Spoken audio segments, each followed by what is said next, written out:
Today, we will be covering how to overcome fear and anxiety while pursuing your dreams. The thoughts outlined in this video were compiled from the teachings of Tony Robbins, Jim Rohn, Brian Tracy, and Napoleon Hill. Fear is a common current that runs through all of our lives. And if we let it, fear can keep us locked up in the prison of the comfortable and predictable, which prevents us from reaching our true potential. Living in fear causes a double conundrum where you're unfulfilled with the status quo and also afraid to pursue anything better. But there is also a way that fear can serve a valuable purpose, helping us break through the frustration to achieve the life we truly desire. That's right, if you allow it to, fear can become a tool for finding fulfillment. Discover how to stop living in fear, or better yet, how to use fear as your ultimate inspiration. To stop living in fear, you must understand the underlying psychology so that you can actively work against it. To a point, fear and anxiety have a place in healthy human psychology. Acute fear is a normal emotion that signals a potential threat to your physical or emotional safety. If you're ever in an accident, feel you're being followed, or experience some other immediate threat, you'll notice your blood starts pumping faster. Adrenaline shoots through your veins. You got a heightened awareness that allows you to take fast action in order to save yourself or others. Acute fear is a natural response that helped our ancestors survive. There's another type of fear that occurs when the acute fear response becomes hypersensitive. It's called chronic fear or indirect fear, and it occurs when we are continually exposed to low-level yet stressful events. We might watch a lot of news about war, political divisions, or the latest disease discoveries. This causes us to irrationally anticipate negative events. Unlike acute fear, chronic fear can lower our natural life-saving response and cause us to believe we need to be saved by an outside force. According to research from Harvard, just over 19% of the total population has experienced an anxiety disorder in the previous 12 months. They're some of the most common psychological issues in the US and the modern world. It's typically chronic fear that causes our deep-seated anxiety issues, and everything from the media to caffeine has been blamed. But living in a state of blame has never helped anyone solve their problems. It's time to take ownership of your emotions and transform your life. With chronic fear, you're not experiencing anxiety. You're living in it. The fear response becomes a maladaptive lifestyle, influencing everything you think, feel, and do. Fear keeps you stuck in a self-perpetuating cycle of defeat and frustration. The upside to fear is that the emotions surrounding it are usually so unpleasant that they drive you to find another way. Don't let fear control you. There are many strategies for how to stop living in fear, from self-care to exercise to seeking professional help. When you commit to facing your fears, you're able to discover strategies to overcome them and find peace. We are now going to cover the top strategies for overcoming fear and anxiety. This list was compiled from the thoughts of Tony Robbins, Jim Rohn, and Brian Tracy. Number 1. Determine the source of your anxiety. If you're living in fear, your anxieties have escalated to the point that they're running the show. You're thinking about your worries constantly without much mindfulness as to what's behind them. To stop living in fear, you must pinpoint what's causing your distress. Get out a piece of paper and brainstorm a list. When you're finished, circle the items that are tangible concerns. Fears that your house will burn down, your kids will go missing, or you'll lose your job tomorrow. Start giving yourself a sense of control by writing a few actions you can take to prevent these things from happening. Also recognize the intangible concerns. Fears of the apocalypse, alien invasion from Mars, or worldwide economic collapse. You'll see that these have very little chance of happening, but you'll also see that these fears often have deeper roots. If your fears fall into this category, you'll need to do some self-reflection to discover how to stop living in fear. Number 2. Recognize that life is a gift. Truly understanding and accepting this concept is the first step to fulfillment. When you put an end to the blame game and start becoming the master of your own destiny, endless possibilities open up to you.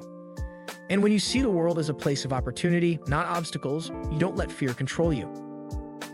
The reason for determining the source of your anxiety isn't to give you an excuse to keep living in fear. It's to help you assert power over those fears so that they no longer control you. Once you identify the source, you can change your story and change your mindset. The first step is recognizing that you have a choice. You can blame outside forces for your emotions and continue to feel out of control. Or you can take charge of your life and learn how to stop living in fear. Number 3. Stop the excuses. Like blame, excuses are a defense mechanism we use to avoid facing our problems.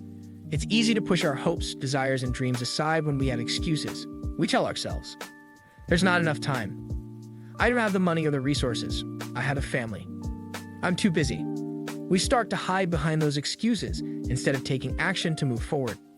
Excuses are comforting when we're living in fear. They're safe. But excuses will also bring you back to exactly where you started. Remember that the next time an excuse floats into your mind, ask yourself if you are truly where you want to be in life, or are you falling back on fear and choosing to be comfortable instead of facing a challenge?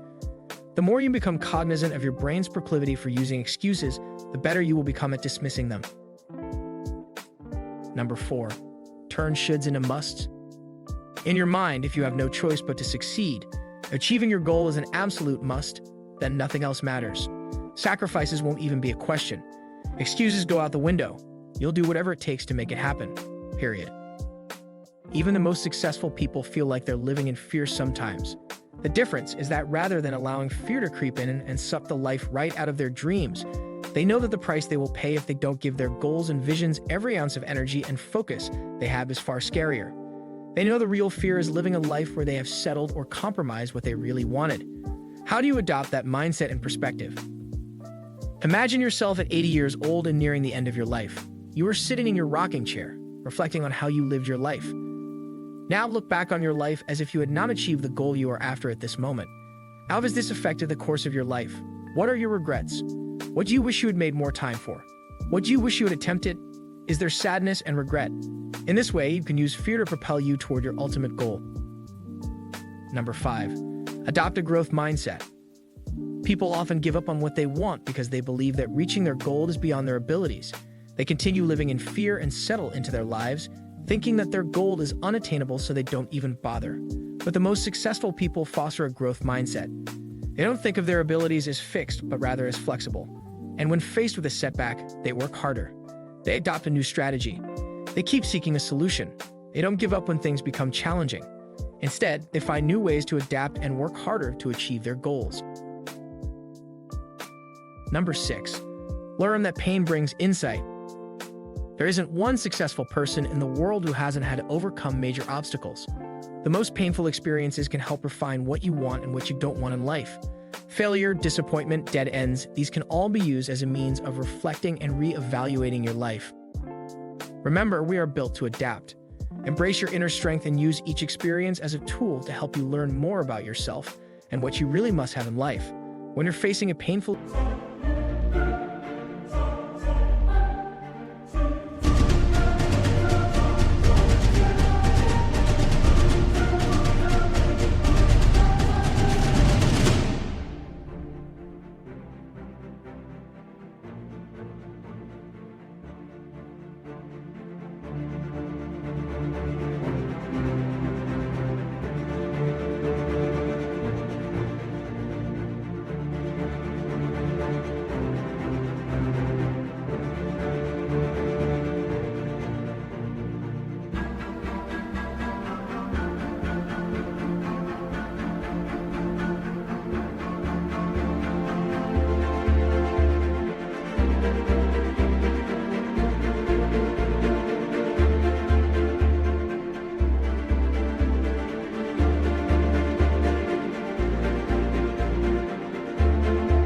experience or feel ready to give in to fear. Picture someone you admired who faced adversity that wouldn't have achieved the success they now have without learning how to stop living in fear. Number 7, practice self-care. Mastering your emotions and changing your mindset is psychological, but would you be surprised to learn that the psychological is also physical? Next time you feel like you're living in fear, change your posture and adopt a power pose. It can make you feel more confident and less fearful. Other self-care habits have an effect on your state as well. Physical activity is proven to reduce depression and anxiety. So next time you feel fear coming on, get out and go for a walk, practice yoga, or take a bike ride.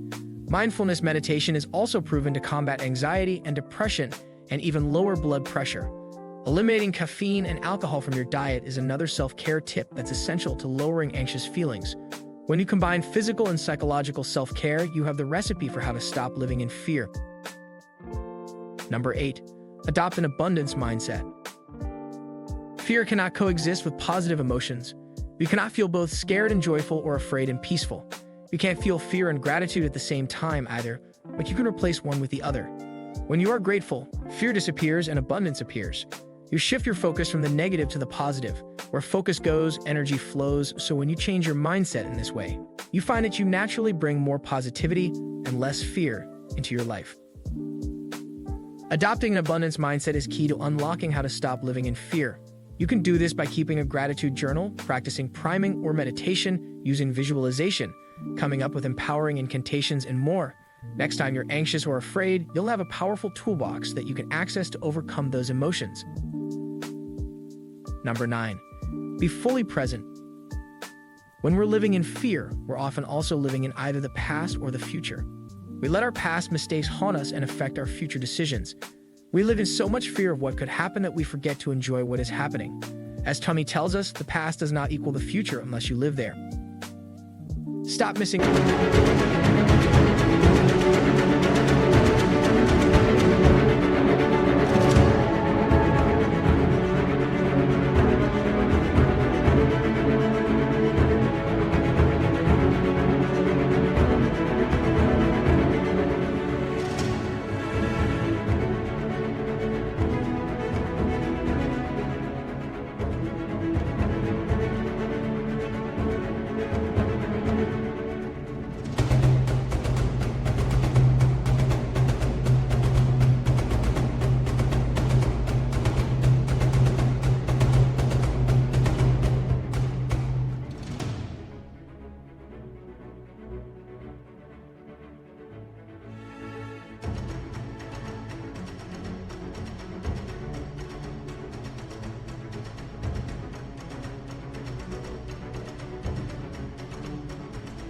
life. Put your phone down.